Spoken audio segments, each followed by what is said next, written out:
Hello students, तो हम start करते हैं आज का हमारा लेक्चर। तो बेटा हम लोगों ने लास्ट जो चैप्टर पढ़ा था उसमें हम लोगों ने बात करी थी अल्कोहल फिनॉल की केमिकल रिएक्शन की, राइट। एंड हम लोगों ने उसमें डिहाइड्रेशन ऑफ रिएक्शन तक कंप्लीट कर लिया था, जिसमें हमने थर्ड नंबर जो रिएक्शन थी वो कंप्लीट करी थी। आज हम बेटा बात करने वाले हैं फोर्थ रिएक्शन की, विच इज ऑक्सीडेशन। तो नेक्स्ट टॉपिक आज वाला हमारा हो जाएगा ऑक्सीडेशन। अब सबसे पहले आपको यहां पे समझना यह है कि हम क्या करा रहे हैं, अल्कोहल का ऑक्सीडेशन।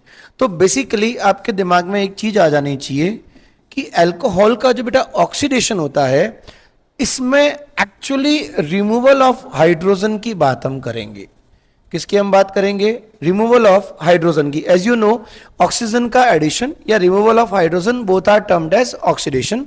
तो यहां पर हम एक्चुअली किसकी बात करेंगे? Removal of hydrogen. तो क्या हम इसको डिहाइड्रोजिनेशन नहीं बोल सकते? Absolutely correct. तो यहां पर हम इसको डिहाइड्रोजिनेशन भी बोलेंगे, राइट। अब यहां क्या होता है, अल्कोहल की रिएक्टिविटीज के ऑर्डर्स जो हैं वो टुवर्ड्स द ऑक्सीडेशन थोड़े डिफरेंट हो जाते हैं। 1 डिग्री अल्कोहल बहुत अच्छे से ऑक्सीडाइज हो जाता है, राइट। 2 डिग्री अल्कोहल ऑक्सीडाइज हो तो जाता है, बट उसका बहुत ज्यादा आगे तक ऑक्सीडेशन पॉसिबल नहीं है। And 3 degree alcohol technically easily तो ऑक्सीडेशन नहीं कर पाता। हाँ, कुछ कंडीशंस लगा के हम इसका ऑक्सीडेशन कर सकते हैं। बट अब समझना क्या है कि अगर आपका अल्कोहल 1 डिग्री है, तो अगर हमने इसका ऑक्सीडेशन कराया, ये बातें जो है वो समझने की है, ध्यान से सुनना। अगर हमने 1 डिग्री अल्कोहल का ऑक्सीडेशन कराया तो यहां क्या होगा, ऑक्सीजन मतलब ऑक्सीडेशन तो चलो खैर आगे की बात, हम ऑक्सीजन का एडिशन है कि नहीं है वो तो हमने मना ही कर दिया कि यहां पे क्या हो रहा है, हाइड्रोजन का रिमूवल है। बट आपका जो फर्स्ट जो प्रोडक्ट बनेगा वो अल्कोहल से बनेगा एल्डिहाइड। क्या बनेगा? एल्डिहाइड। अब जरा हम इसको समझते हैं कि एल्डिहाइड कैसे बना, ठीक है। जरा देखिए, मैंने लिया यहां पे CH3 CH2OH। अब देखो यहां पर रिमूवल ऑफ हाइड्रोजन है, ठीक है, लेकिन एक बात और ध्यान रखनी है, यहां formation of carbon oxygen double bond भी होगा। बिकॉज जैसे ही हाइड्रोजन का रिमूवल होगा, एज वेल एज यहां पर कार्बन और ऑक्सीजन के बीच में क्या बन जाना है बेटा? Double bond. कैसे? जरा इसको ध्यान से देखें। क्या मैं इस CH2 को एक बार आपको समझने के लिए ऐसे लिख सकता हूं? यस। अब सारा खेल है कि आपने यहां पर कैसा ऑक्सीडाइजिंग एजेंट यूज किया। देखो ये आपको पता होना चाहिए। अगर आपने यहां पर स्ट्रॉन्ग ऑक्सीडाइजिंग एजेंट यूज कर दिया like KMnO4 K2Cr2O7 and all, तब तो ये ना सिर्फ अपने आप को एल्डिहाइड में कन्वर्ट करेगा, इवन यही अपने आप को कार्बोक्सिलिक एसिड्स में भी कन्वर्ट कर देगा। ऐसा कैसे होता है? तो जरा इसको ध्यान से देखिए, समझना बेटा कैसे होता है। सबसे पहले जैसा कि अभी मैंने लिया, ये मैंने ले लिया आपका अल्कोहल, क्या है नाम इसका? इथेनॉल। ओके। अब देखो यहां पे क्या होता है, in presence of strong oxidising agent, और स्ट्रॉन्ग ऑक्सीडाइजिंग एजेंट की जगह आप क्या ले सकते हो? KMnO4 या K2Cr2O7 हम ले सकते हैं, ठीक है। ये बॉन्ड ब्रेक होगा और ये बॉन्ड ब्रेक होगा।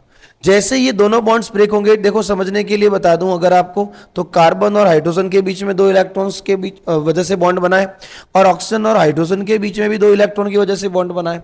जब ये दोनों बॉन्ड्स टूटेंगे तो कार्बन का 1 इलेक्ट्रॉन और ऑक्सीजन का 1 इलेक्ट्रॉन फ्री हो जाएगा, ठीक है। तो यहां पर क्या हम CH3C इस वाले H को, ये जो H है इसको मैं थोड़ा साइड में रख रहा हूं, और O के बीच में क्या बना सकता हूं?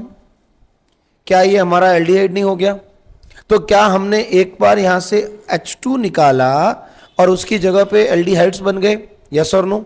तो ये हमने बना दिया बेटा इथेनॉल या एसिटाल्डिहाइड। अगेन अगर आपका यहां पे ऑक्सीडाइजिंग एजेंट स्ट्रॉन्ग था तो ये यहीं तक रुकेगा नहीं, क्या होगा? फर्दर ऑक्सीडेशन होगा। अब किसका होगा? अगेन कार्बन हाइड्रोजन बॉन्ड का ऑक्सीडेशन होगा, यहां होगा ऑक्सीजन का एडिशन। दोनों चीजें हो सकती थी। यहां तो रिमूवल ऑफ हाइड्रोजन हुआ, यहां क्या होगा, एडिशन ऑफ ऑक्सीजन। और एडिशन ऑफ ऑक्सीजन से आपके पास जो कार्बन और हाइड्रोजन के बीच का बॉन्ड है वो एक तरह से अब बन जाता है OH। तो हमने यहां पे ऑब्टेन कर लिया एसिटिक एसिड, या फिर इसी का ही नाम हम क्या बोलते हैं, इथेनॉइक एसिड। तो अगर आपका जो डिमांड एसिड बनाने की थी, तब तो आप अल्कोहल को स्ट्रॉन्ग ऑक्सीडाइजिंग एजेंट के साथ रिएक्ट करवा के कार्बोक्सिलिक एसिड बना सकते हो। लेकिन अगर आपको यहां पर सिर्फ रिएक्शन को ओनली एल्डिहाइड तक ही स्टॉप करना है, तो दो तरीके हैं। पहला तरीका तो है कि आप माइल्ड ऑक्सीडाइजिंग एजेंट यूज करेंगे। क्या यूज करेंगे, माइल्ड ऑक्सीडाइजिंग एजेंट। जो आपकी बुक में दे रखा है उसको आपको क्या याद रखना है, जो माइल्ड ऑक्सीडाइजिंग एजेंट आपके बुक में दे रखा है वो दे रखा है CrO3। CrO3 का नाम क्रोमिक एनहाइड्राइड। वैसे क्रोमियम ट्राइऑक्साइड तुम बोलते होंगे, लेकिन एक्चुअली इसका नाम क्या है, क्रोमिक एनहाइड्राइड। ये कौन है, माइल्ड ऑक्सीडाइजिंग। CrO3 कौन है हमारा, क्रोमिक एनहाइड्राइड। क्या है ये, एक माइल्ड ऑक्सीडाइजिंग एजेंट है। Mild oxidising agent CrO3। ये क्या करता है, इस अल्कोहल से ओनली रिएक्शन को एल्डिहाइड तक स्टॉप कर देता है। सिंस ये माइल्ड है, ये बहुत ज्यादा ऑक्सीडेशन करवाने की कैपेसिटी नहीं रखता है, तो ये रिएक्शन को एल्डिहाइड तक क्या कर देगा, स्टॉप कर देगा। अब एक और चीज जो सेकंड ऑप्शन मैंने आपको कहा कि अगर आप CrO3 का यूज करना नहीं चाहते, तो एक और ऑप्शन आपके पास है जिससे आपका कई बार क्वेश्चन बना है। वो ये है कि अगर आपको अल्कोहल से एल्डिहाइड ही चाहिए, इससे ज्यादा आपको कुछ नहीं बनाना, और गुड यील्ड में चाहिए, अच्छी यील्ड में चाहिए, तब आप एक केमिकल सब्सटेंस का यूज करेंगे जिसका नाम है PCC। क्या है PCC, पिरीडीनियम क्लोरोक्रोमेट।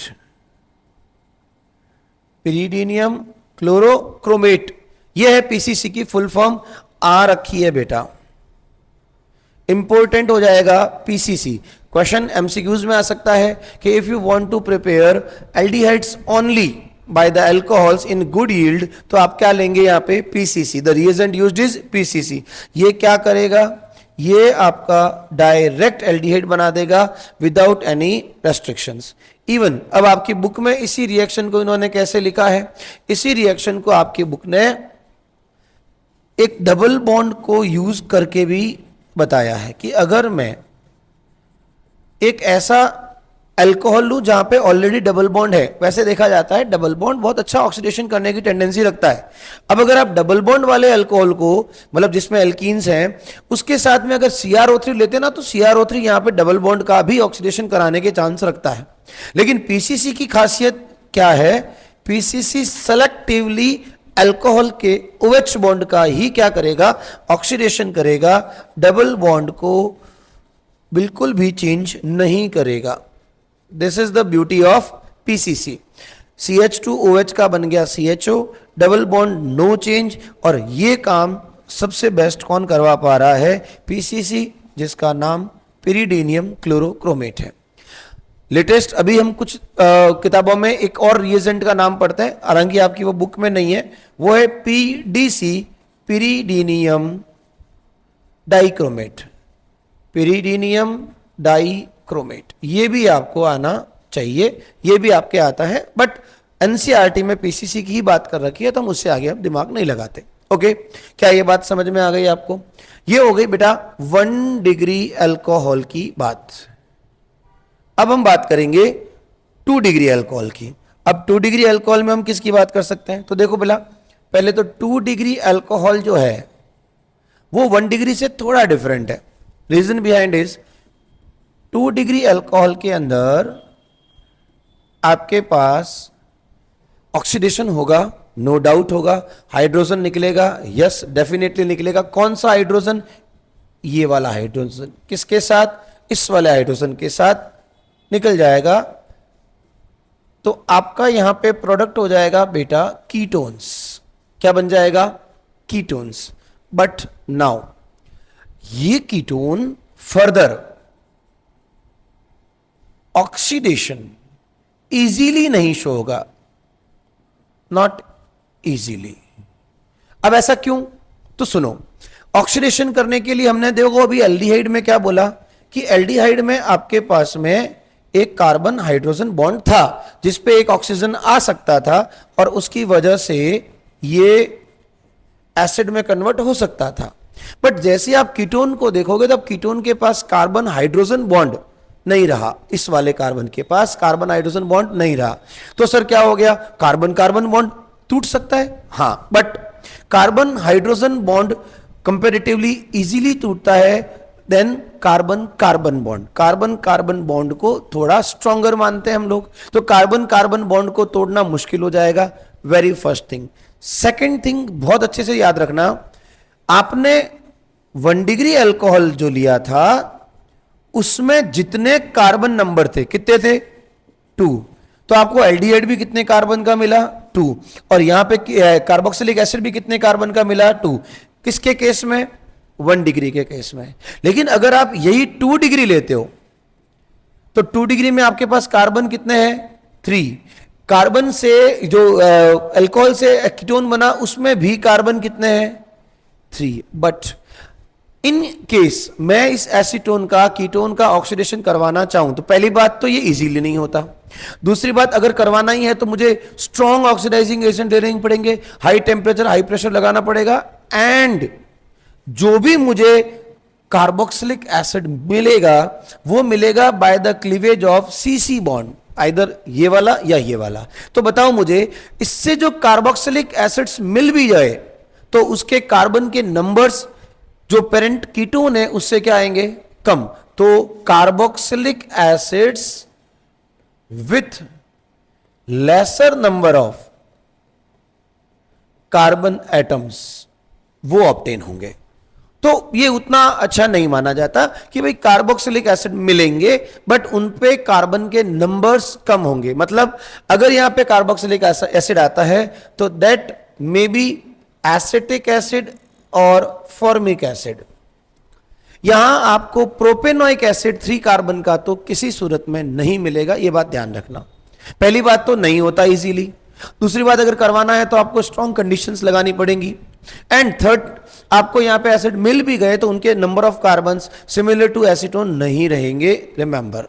जबकि ये 1 डिग्री अल्कोहल के साथ होता है, मतलब 1 डिग्री अल्कोहल में कार्बोक्सिलिक एसिड के कार्बन्स एल्डिहाइड से सिमिलर होते हैं। Is it clear?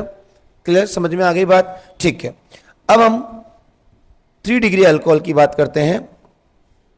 3 degree alcohol के साथ प्रॉब्लम क्या है? तो सुनो, मैंने कहा not oxidised easily, not oxidised easily, ठीक है। क्यों सर? इधर देखो, यह है हमारा 3 डिग्री अल्कोहल। अगेन वही बात जो कीटोन के साथ प्रॉब्लम थी। क्या यहां पे इस कार्बन के साथ कोई हाइड्रोजन है जिसका हम रिमूवल करवा सकते हैं इस हाइड्रोजन के साथ? नहीं है। तो मुझे क्या करना पड़ेगा? तो कार्बन और कार्बन के बॉन्ड्स तोड़ने पड़ेंगे, जो कि क्या होते हैं, टेक्निकली डिफिकल्ट होते हैं। तो बिल्कुल सिंपल सी बात है, इनका ऑक्सीडेशन इजीली नहीं होता है। अगर हुआ तो हमें एल्डिहाइड कीटोन्स मिलेंगे जिनके पास कार्बन के नंबर कम होंगे, एंड फर्दर अगर ऑक्सीडेशन और होता है तो हमें एसिड्स मिलेंगे जिनके पास भी कार्बन के number lesser than 3 degree alcohols होंगे। Is it clear? बहुत सिंपल सी लैंग्वेज वाली चीजें हैं ये, तो थोड़ी लैंग्वेज की फॉर्म में याद रखोगे तो ज्यादा अच्छा लगेगा। बोलो क्लियर? चलिए, अब इसी हेडिंग के अंदर आपको साथ ही में थोड़ा सा एक अलग से और टॉपिक दे रखा है ऑक्सीडेशन के साथ में, उसका नाम है डीहाइड्रोजिनेशन। डीहाइड्रोजिनेशन एक्चुअली ये आपकी बुक में सीधा नहीं दे रखा, ये इसी ऑक्सीडेशन वाले टॉपिक के बीच में कहीं पे आ रखा है, ठीक है। किसकी प्रेजेंस में होता है? कॉपर की प्रेजेंस में होता है एट 573 केल्विन टेम्परेचर। बहुत सिंपल सी चीज है। अब यहां पर क्या समझना है? तो सुनो, अगर आप यहां पर 1 डिग्री अल्कोहल लेते हो तो प्रॉपर यहां पे आपको क्या देखने को मिलेंगे? एल्डिहाइड्स। अगर आप 2 डिग्री अल्कोहल लेते हो तो यहां पे आपको क्या देखने को मिलेंगे? कीटोन्स। लेकिन अगर 3 डिग्री अल्कोहल लेते हो तो पहली बात, इन दो का तो क्या हो रहा है बेटा, डिहाइड्रोजिनेशन। लेकिन इसका पता है क्या होने वाला है, सेम कंडीशन में इसका हो जाएगा डिहाइड्रेशन, याद रखना। और यहां आपका प्रोडक्ट बनेगा बेटा एल्कीन। इस पे कई बार क्वेश्चन आ जाता है, ध्यान रखेंगे। तो कैसे करते हैं, बड़ी सिंपल सी चीज है, अभी आप पीछे पढ़ के भी आए हो। CH3CH2OH, वही कॉपर पाउडर, 573 केल्विन टेम्परेचर। अब देखो यहां कैसे निकलेगा, तो सुने, 1 डिग्री अल्कोहल का डिहाइड्रेशन करवाना है। डिहाइड्रेशन का मतलब क्या होता है, रिमूवल ऑफ वाटर। क्या करेंगे हम, रिमूवल ऑफ वाटर कराएंगे, सॉरी डिहाइड्रोजिनेशन है। हाँ, अब देखिए 1 डिग्री अल्कोहल का क्या हो कराना है हम लोगों को, डिहाइड्रोजिनेशन। वही जो आप पीछे पढ़ के आए हो, H2 निकलेगा, वही सेम, कौन सा वाला, इसका एक हाइड्रोजन और इसका एक हाइड्रोजन बाहर निकल जाएगा। तो यहां पे आपको प्रॉपर क्या मिलेगा, एल्डिहाइड। अगर आप यही 2 डिग्री ले लेते हो तो ये आपके पास क्या आ जाएगा, ये आ जाएगा आपके पास कीटोन। यस और नो। अब 3 डिग्री अल्कोहल के साथ प्रॉब्लम क्या थी कि भाई हाइड्रोजन तो रिमूव करने के लिए था नहीं, तो क्या होगा, अब इसको समझना। ये हमारा 3 डिग्री अल्कोहल। अब देखो 3 डिग्री अल्कोहल के साथ क्या हो जाता है, कंडीशन तो खैर सेम है, पर यहां पर जो एक कार्बन है, कोई सा भी आप ले सकते हो, चाहे ये लेते चाहे ये लेते, ठीक है। अब इन दोनों में से अगर कोई भी कार्बन का हाइड्रोजन देखें तो इन कंडीशंस में ये बॉन्ड ब्रेक हो जाता है। तो ऐसे में आपके पास जो प्रोडक्ट आएगा वो आएगा एल्कीन। क्या आ जाएगा बेटा, एल्कीन। यहां 3 डिग्री अल्कोहल के केस में due to absence of hydrogen, कौन सा हाइड्रोजन, जो आपके इस कार्बन के साथ में जुड़ा है, ये वाला यहां जो है, ये हाइड्रोजन 3 डिग्री के केस में नहीं होने की वजह से यहां पर हो जाता है डिहाइड्रेशन, H2O बाहर निकलता है। इन सब में कौन बाहर निकलता है, H2 बाहर निकलता है। तो यहां पर वाटर का रिमूवल होने की वजह से ये क्या हो गया, डिहाइड्रेशन हो गया। इज इट क्लियर, हो गया, समझ आ गया, ठीक है।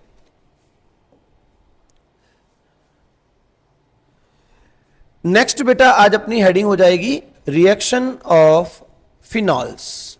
Reaction of phenols. देखिए अब सबसे पहले बेटा रिएक्शन ऑफ फिनॉल्स की नंबर 1 हेडिंग जो आप कई बार पढ़ के आ चुके हो, that is electrophilic substitution reaction. ये आपने अभी हेलो एल्केन हेलो एरिन में, लास्ट में हेलो एरिन्स के अंदर भी पढ़ा था। इसमें क्वेश्चन बनता है बहुत अच्छा सा। क्वेश्चन क्या है, क्वेश्चन ये है इलेक्ट्रोफिलिक, शायद मैंने ये वहां पे भी लिखा रखा है, substitution reaction of phenols are ortho and para directing in nature, explain. बोलो बात समझ में आई कि भाई ये कह रहा है कि फिनॉल की जो इलेक्ट्रोफिलिक सब्स्टिट्यूशन रिएक्शंस है वो ऑर्थो और पैरा डायरेक्टिंग नेचर की होती है। ऐसा क्यों, इवन मैं यहां पे भी लिख सकता था कि ये कैसी है, ऑर्थो एंड पैरा डायरेक्टिंग है। हालांकि ये क्वेश्चन हमने डिस्कस कर रखा है। तो आपको इसका आंसर कहां से स्टार्ट करना है, आपको स्टार्ट करना है according to resonating structure of phenol we know. अब देखो अगर आप फिनॉल की रेजोनेटिंग स्ट्रक्चर बनाते हो, ये मैं कईयों बार बना चुका हूं और आप एक बार देख लो और प्रैक्टिस खुद पे करना घर से। तो देखो जैसे डबल बॉन्ड, भाई इलेक्ट्रॉन शिफ्ट हुआ इस ऑक्सीजन पे प्लस एक इलेक्ट्रॉन एज इट इज, और ये यहां पे आ गया डबल बॉन्ड, क्योंकि आगे से आगे इलेक्ट्रॉन शिफ्ट हुआ, ये आ गई नेक्स्ट स्ट्रक्चर। उसके आगे नेक्स्ट स्ट्रक्चर कुछ इस तरह से लिखी जाएगी, वही डबल बॉन्ड OH, एक पॉजिटिव लोन पेयर, ये आ गया डबल बॉन्ड और यहां क्या आ गया आपका माइनस। नेक्स्ट ये आगे और शिफ्ट होगा, ये आ गया आपके पास डबल बॉन्ड माइनस ये OH, एंड देन लास्ट में आपके पास कुछ इस तरह से स्ट्रक्चर मिल जाएगी। ये हो गई आपकी रेजोनेटिंग स्ट्रक्चर ऑफ फिनॉल। लिख दिया। अब नीचे क्या लिखेंगे? It is clear that there is a negative charge on ortho and para position. There is negative charge at ortho and para position due to which the attack of electrophile will takes place on ortho and para positions only. So the reactions are ortho and para directing in nature. Is it clear? बहुत प्यारा सवाल है, question छोटा सा। ये का ही हमने chlorobenzene में भी पढ़ा था और ये का ही आपको यहाँ पे भी पढ़ना है। तो अगर कोई मुझे पूछे कि इलेक्ट्रोफिलिक सब्स्टिट्यूशन रिएक्शंस की बात अगर आपको करनी है तो इन जनरल आप क्या लिखेंगे? तो देखो बेटा, इन जनरल अगर मुझे electrophilic substitution reaction of phenol लिखना है तो फिर मैं बेसिकली ऐसे लिख सकता हूं, ये आपका फिनॉल, यहां पे अगर हम इलेक्ट्रोफाइल को अटैच करवाते हैं तो हमारे पास ऑर्थो एंड पैरा पोजीशन पर क्या आ जाएगा? इलेक्ट्रोफाइल आ जाएगा। इसमें भी वापस याद रखना, हमेशा पैरा जो होगा वो मेजर माना जाएगा और ऑर्थो जो होता है यहां पे माइनर माना जाता है।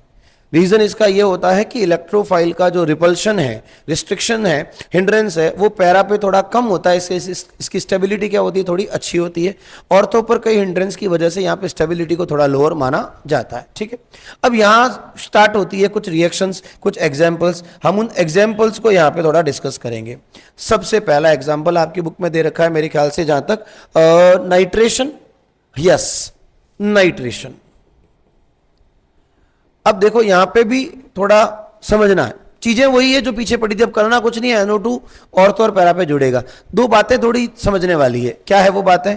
तो सुनो, अगर आप नाइट्रेशन की बात करो तो ऑब्वियसली आपको फिनॉल की रिएक्शन HNO3 के साथ करवानी है। अब यहां थोड़ा HNO3 गेम चेंज कर देता है। अगर आपने जो HNO3 लिया बेटा वो है डाइल्यूट। देखो, डाइल्यूट रिएजेंट कोई भी होगा वो थोड़ा लेस रिएक्टिव माना जाएगा, कंसंट्रेट थोड़ा हाई रिएक्टिव माना जाता है। ठीक है, अगर ये डाइल्यूट HNO3 है तो ये only ortho and para position पर ओनली एक बार ये ऑर्थो पे और एक बार पैरा पे NO2 को अटैच कर देगा। मतलब याद रखना, मोनो सब्स्टिट्यूटेड प्रोडक्ट चाहिए तब आपको यहां पे क्या लेना है? Only dilute HNO3। मोनो मतलब NO2 एक ही बार एक ही जगह पे आया है, ऑर्थो और पैरा पे। तो ये ऑर्थो नाइट्रोफिनॉल है,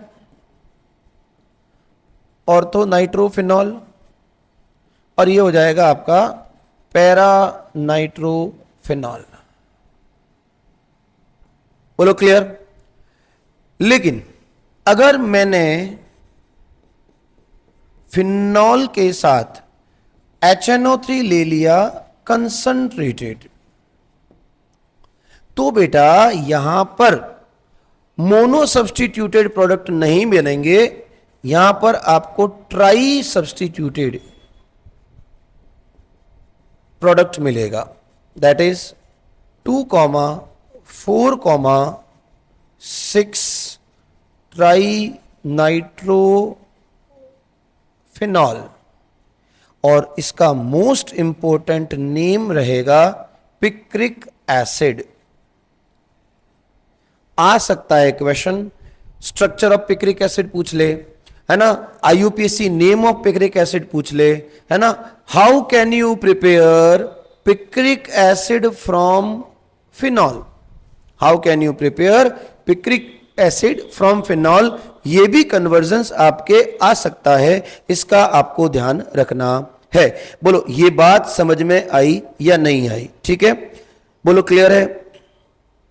ओके, अब एक छोटे सा टॉपिक आपकी बुक में दे रखा है इसी के बीच में, वो ये है कि जो ये ऑर्थो नाइट्रोफिनॉल और जो पैरा नाइट्रोफिनॉल बनेंगे, देखो अगर थोड़ा सा प्रैक्टिकली चीजों को लेके जाओ तो आपने क्या किया होगा, आपने नाइट्रेशन करवाने के लिए पहले यहां पे फिनॉल लिया होगा एक बीकर में, उसी फिनॉल में आपने क्या डाला, HNO3 डाला, वो भी कैसा, कंसंट्रेटेड। अब जब दोनों को मिक्स किया होगा तो ये ऑर्थो और नाइट्रोफिनॉल और पैरा नाइट्रोफिनॉल दोनों क्या इसी में ही बने होंगे ना, नो डाउट। जब ये दोनों इसी में बने होंगे तो इनको वापस से सेपरेट भी तो करना पड़ेगा। वो कैसे करेंगे, तो जरा ध्यान से देखें, आपकी बुक में इनकी देखो स्ट्रक्चर्स बना रखी है और कहा गया है कि इन दोनों को हम रिमूव करेंगे किससे, स्टीम डिस्टिलेशन से। किससे करेंगे, स्टीम डिस्टिलेशन। अब देखो थोड़ा बात को समझना, जब मेरे पास इस दोनों मिक्सचर में, मतलब इन दोनों में मिक्सचर कौन सा है आपका, ऑर्थो और पैरा नाइट्रोफिनॉल का मिक्सचर है दोनों में, तो मैं इनको सेपरेट कैसे करूंगा। तो पहले तो टेक्निक का नाम याद रखना, स्टीम डिस्टिलेशन। आ सकता है मान लो कोई छोटा सा क्वेश्चन कि how can you separate ortho and para nitrophenol, which technique, steam distillation. अब यहां पे क्यों ऐसा होता है तो इसको समझना। पैरा नाइट्रोफिनॉल जो होता है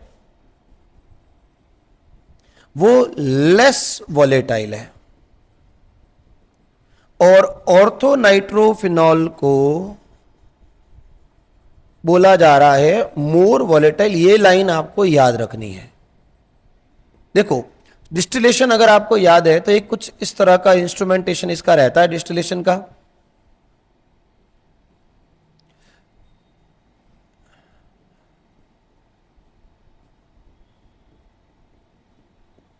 ये है डिस्टिलेशन। ये जो मिक्सचर है मैं कहां भरूंगा, यहां पे हीट दूंगा। अब होगा क्या, एक जो मोर वॉलेटाइल होगा वो जल्दी इवेपोरेट होगा, जल्दी वेपर बनाएगा और उसको जल्दी सेपरेट कर देंगे। लेस वॉलेटाइल होगा वो धीरे धीरे वेपोराइज होगा, उसको टाइम लगेगा। तो पहले मोर वाला निकल जाएगा, फिर बाद में लेस वाला निकल जाएगा और इस तरह से वो दोनों क्या हो जाएंगे, सेपरेट। अब सवाल यह है कि ऐसा कैसे, और इसका आपको जवाब मिलेगा इनके हाइड्रोजन बॉन्डिंग्स में। नाम आपने सुना होगा। हाइड्रोजन बॉन्डिंग जो बेटा होती है वो दो तरह की होती है। एक होती है इंटरमॉलिक्यूलर और एक होती है इंट्रामॉलिक्यूलर। देखो इंटरमॉलिक्यूल होती है टू डिफरेंट मॉलिक्यूल, और डिफरेंट मॉलिक्यूल से मेरा मतलब है सेम और डिफरेंट टाइप, मतलब मॉलिक्यूल दो अलग अलग होने चाहिए, विद इन द मॉलिक्यूल की बात नहीं है। लेकिन ये होता है विद इन सेम मॉलिक्यूल। एक ही मॉलिक्यूल के अंदर जब हाइड्रोजन बॉन्डिंग होगी तो उसे हम क्या बोलेंगे, इंट्रा। और अगर दो अलग अलग के बीच होगी तो उसे क्या बोलेंगे, इंटर। बोलो क्लियर कैसे, सुनो। जो आपका पैरा नाइट्रोफिनॉल है,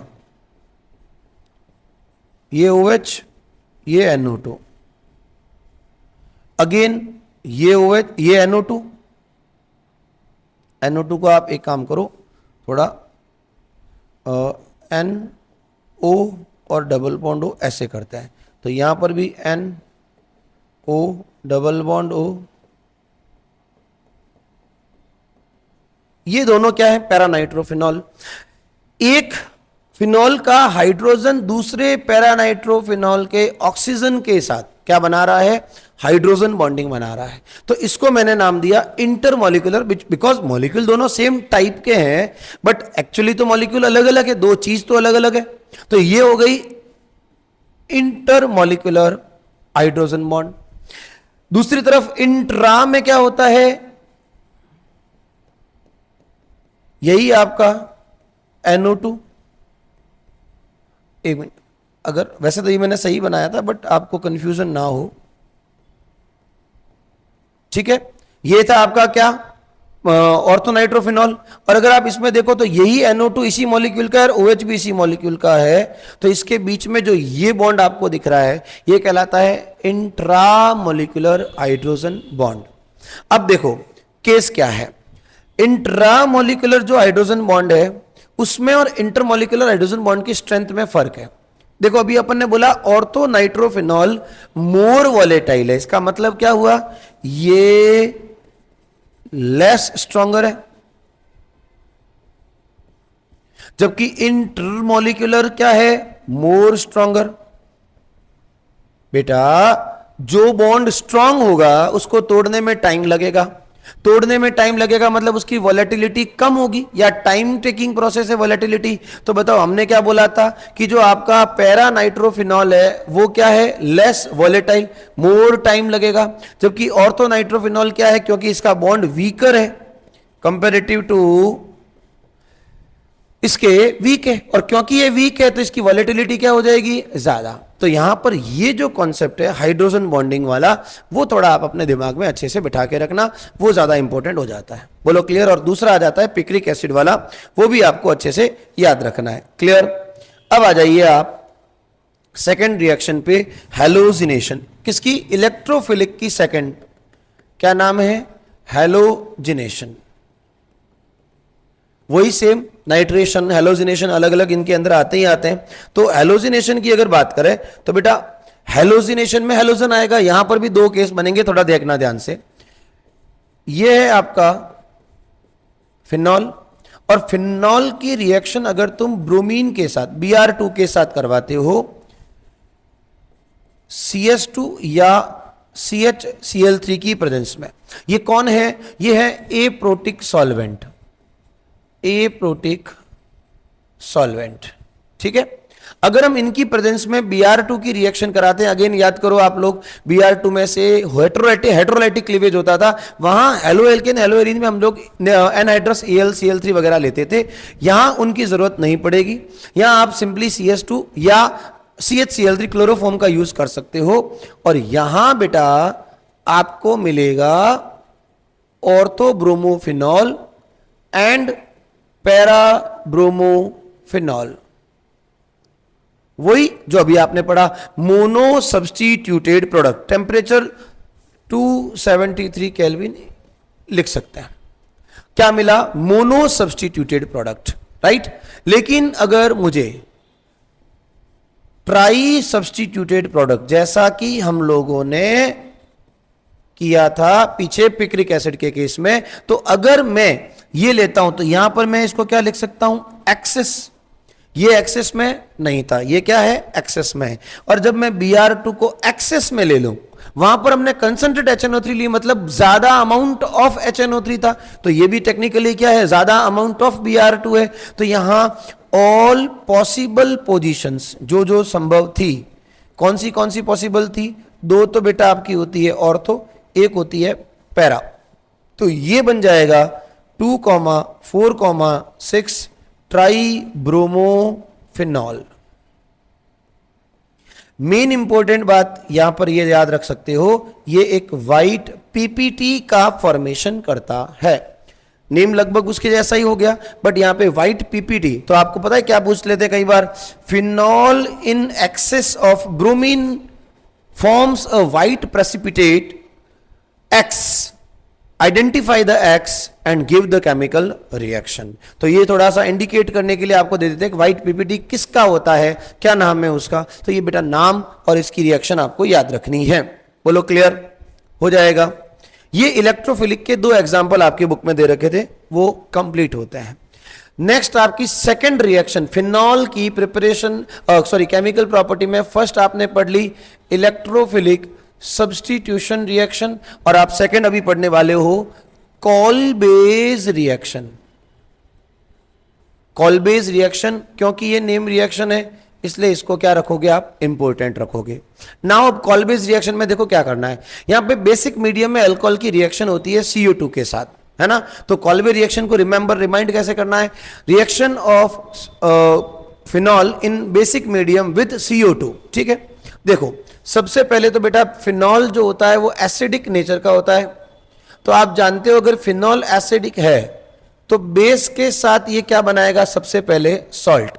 कैसे बनेगा सॉल्ट, तो यहां से H+ और यहां से OH- निकल जाएगा, तो मैं यहां सिंपली H2O लिख दूं माइनस, और आपके पास यहां आ जाएगा सोडियम फिनॉक्साइड। ये क्या बन गया हमारे पास, सबसे पहला स्टेप हो गया formation of sodium phenoxide. Clear. अब ये सोडियम फिनॉक्साइड आगे रिएक्शन करता है बेटा CO2 के साथ। ध्यान से सुनेंगे, यहां पर भी CO2 as a electrophile reaction करेगा। तो यह समझना जरूरी है कि कॉल्बे रिएक्शन भी इलेक्ट्रोफाइल या इलेक्ट्रोफिलिक नेचर से ही रिएक्शन शो करती है, बस उसको अलग से हम पढ़ रहे हैं। होगा क्या, ध्यान से सुनेंगे, बुक में ये डिटेल नहीं है, फिर भी आप याद रखना चाहो तो कर सकते हो।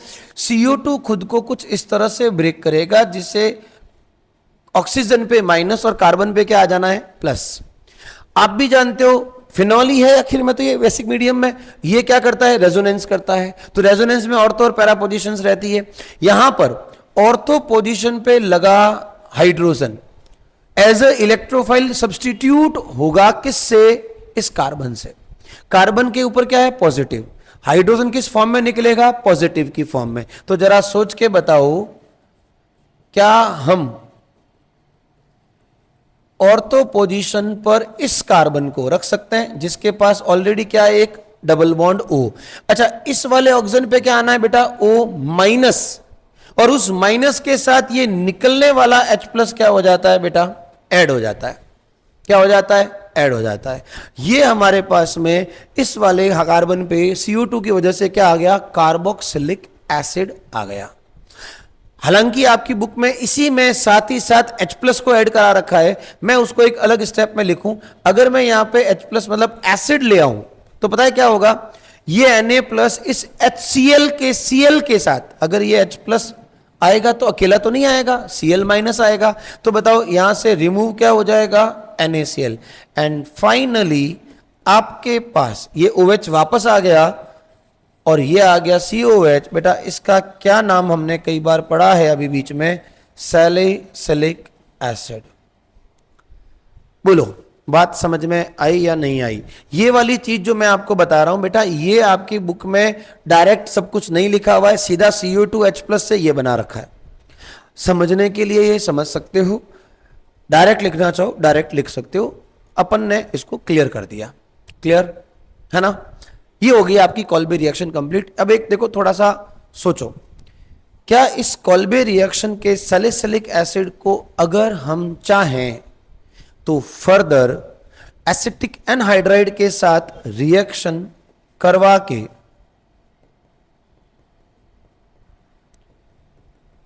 क्या बना सकते थे, एस्प्रीन बना सकते थे, जो आप अभी पीछे पढ़ के आए हो।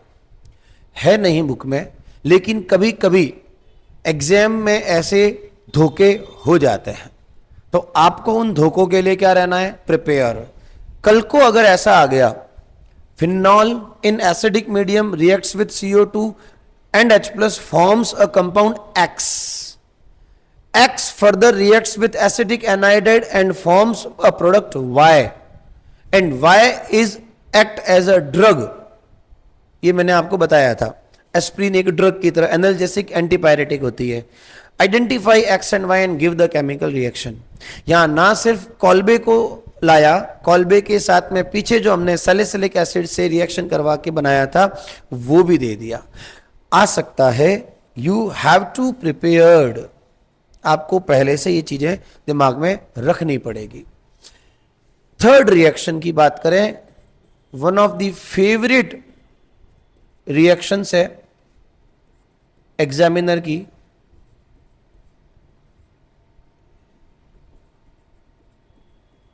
Reaction राइमर-टिमैन reaction. ठीक है, इसको रीमर-टिमैन, राइमर-टिमैन जो भी बोलना चाहो बोल सकते हो। राइमर-टिमैन रिएक्शन में स्टार्टिंग तो यही है, फिनॉल इन बेसिक मीडियम रिएक्ट करेगा, सोडियम फिनॉक्साइड बनाएगा। स्टार्टिंग दोनों का सेम है। जहां यहां पर अपने CO2 के साथ कॉल्बे में रिएक्शन हो रही थी, राइमर-टिमैन में क्लोरोफॉर्म के साथ होगी, याद रखना। तो रिमर-टिमैन रिएक्शन बेसिकली फिनॉल की बेसिक मीडियम में क्लोरोफॉर्म के साथ रिएक्शन को बोलते हैं। अब देखो यहां इसने डायरेक्ट किया है, थोड़ा सा समझ लो चीजें है क्या। ये जो बेटा क्लोरोफॉर्म आपको दिख रहा है CHCl3, यहां पर पहले एक Cl अपना Cl माइनस यहां पे आ जाएगा, Cl के ऊपर माइनस, तो कार्बन पे क्या आ जाएगा, plus. Again same thing, ortho वाला H+ इस Cl के साथ क्या निकालेगा, HCl। सुनना, ये जो बना ONA+ CHCl2, substituted benzyl chloride, क्या नाम है इसका? Substituted benzyl chloride. अब थोड़ा इससे दूर हो जाओ, अब मैं जो बता रहा हूं वापस याद करना। आपने पीछे एल्काइल हैलाइड वाले चैप्टर में इसको पढ़ा था, CH2Cl, जिसको हमने कहा था बेंजाइलिक क्लोराइड, यस और नो? या इसको benzyl chloride only, benzyl chloride बोलते हैं, यस और नो? लेकिन एक नया नाम आ रहा है, उस नए नाम को याद रख सको तो रख लेना। फर्क क्या है? यहां पर एक हेलोजन एटम है, यहां दो हेलोजन एटम है। इसको बेटा नया नाम आपको याद रखना है बेंजल क्लोराइड।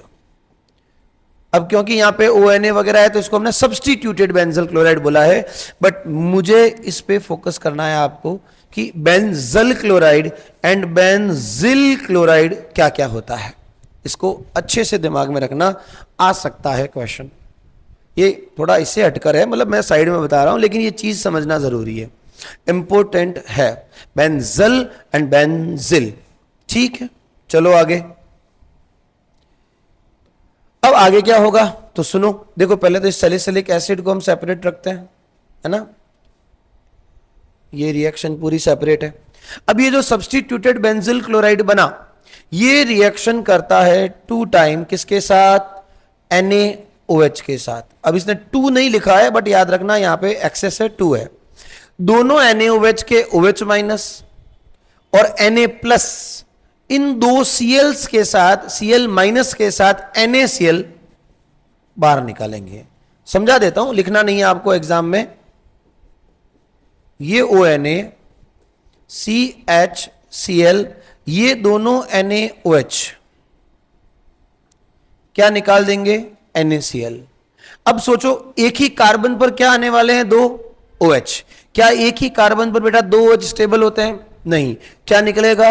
H2O। तो क्या साथ ही साथ मैं यहां पे H2O भी निकाल सकता हूं? और ऐसा सब कुछ करने के बाद क्या आपको यहां पर जब एक H2O निकल गया तो ये डबल बॉन्ड O रह गया, हाँ या ना? जब एक H2O पूरा निकल गया, NaCl निकल गया, तो ये सिर्फ एक ऑक्सीजन बचेगा जिसका कार्बन और हाइड्रोजन के बीच में क्या बनेगा? Double bond, aldehydic group. And finally जो कि आपकी बुक में डायरेक्ट लिख दिया इसने, वही सेम ऊपर वाला स्टेप, अगर मैं यहां पर H प्लस Cl माइनस लूं तो ये NaCl रिमूव हो जाएगा और आपके पास जो प्रोडक्ट आएगा बेटा उसको बोलते हैं सैलिसिलैल्डिहाइड। मोस्ट इंपॉर्टेंट हो जाती है ये रिएक्शन। अगर फिनॉल से सैलिसिलिक एसिड बनाना है तब तो रिएक्शन काम आएगी कॉल्बे, लेकिन अगर फिनॉल से सैलिसिलैल्डिहाइड बनाना है तो रिएक्शन कौन सी काम आएगी?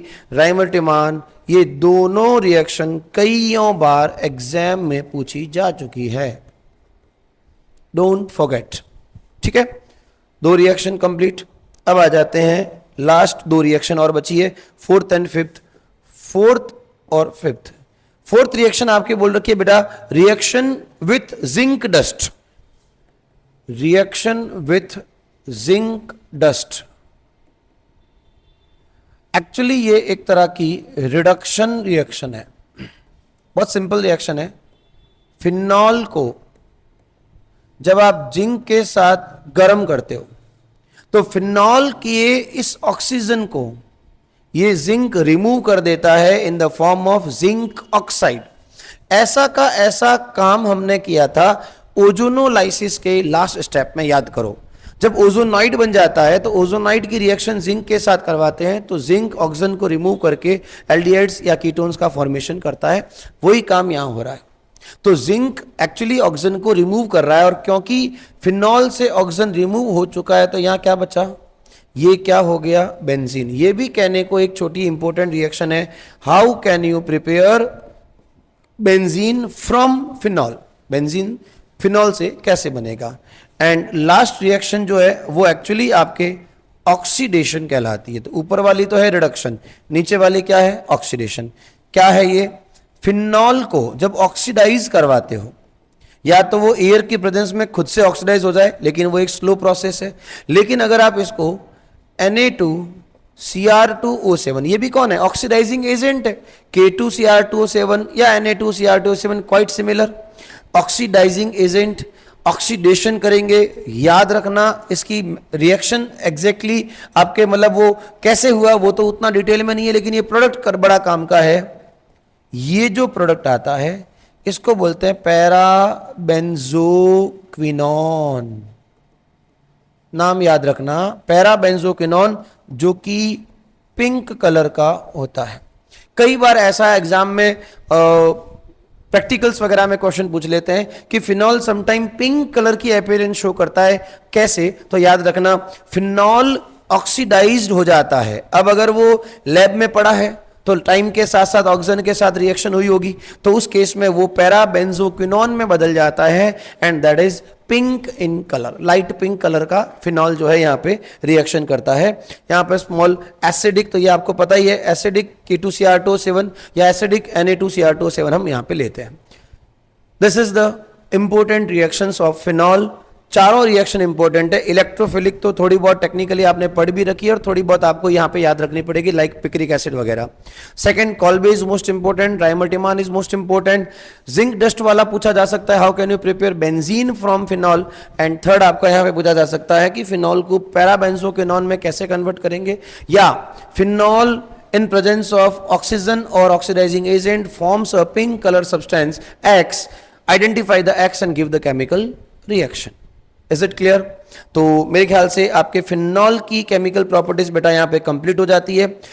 कल एक स्मॉल छोटा सा टॉपिक बचा है, अगर आप उसे अपने लेवल पे भी कर सकते हैं तो भी ठीक है, मैं भी उसको शॉर्ट एंड स्वीट में बता दूंगा। Some commercially important compounds of alcohol, सुन लो, 5 मिनट का टॉपिक है, फिर ये कल अलग से कराने की जरूरत नहीं रहेगी। देखो बेटा, आपकी बुक में कमर्शियली इंपॉर्टेंट अल्कोहल्स में 2 है, एक है मिथेनॉल, एक है इथेनॉल। वैसे तो इसमें कुछ खास ऐसा बहुत इंपॉर्टेंट वाली कोई चीज नहीं है, बट 2 रिएक्शंस दे रखी है, वो आपको याद रखनी हो सकती है अगर जरूरत पड़े तो। आज तक इतना को डिटेल में कभी गया नहीं है। मिथेनॉल को एक तो वुड स्पिरिट बोलते हैं, याद रखना, मिथेनॉल को क्या बोलते हैं? Would spirit, number 1 thing. दूसरा, मिथेनॉल की कमर्शियल प्रिपरेशन दे रखी है आपकी बुक में। कमर्शियल प्रिपरेशन का मतलब हो गया CO और H2 के साथ रिएक्शन करवानी है, कुछ ZnOCr2O3 वगैरह की प्रेजेंस में मिथेनॉल बनता है, ये है उसकी कमर्शियल प्रिपरेशन। बल्क लेवल पर जब आपको मिथेनॉल बनाना होता है तो CO और H2 के कॉम्बिनेशन से बनाना होता है। यहाँ एक छोटी सी चीज अगर आप याद रखो तो याद रखना, CO और H2 का कॉम्बिनेशन बेटा कहलाता है वाटर गैस, या इसी को ही तुम बोलते हो सिन गैस, क्लास 11 में आपने पढ़ा था। और इसी तरह का एक कॉम्बिनेशन और होता है CO एंड N2 का, जिसको आप बोलते हो प्रोड्यूसर गैस, अगर चाहो तो उसे याद रख सकते हो, ठीक है। तो ये आपको मैकेनिक रिएक्शन दे रखी है एज इट इज। मान लो किसी ने पूछ लिया कि मिथेनॉल की कमर्शियल प्रिपरेशन की रिएक्शन दीजिए, देन आपको ये रिएक्शन लिखनी पड़ सकती है। दूसरा छोटा सा MCQ क्वेश्चन बन सकता है, वुड स्पिरिट किसको बोलेंगे? तो हम बोलेंगे उसको मिथेनॉल को। क्यों बोलते हैं? डिस्ट्रक्टिव डिस्टिलेशन ऑफ वुड, लकड़ी जो होती है, वुड जो होता है, उसका डिस्ट्रक्टिव डिस्टिलेशन करवाया जाता है, एक टेक्निक है एक छोटी सी, उससे हमको ये मिथेनॉल मिलता है, इसलिए इसका नाम पड़ा वुड स्पिरिट।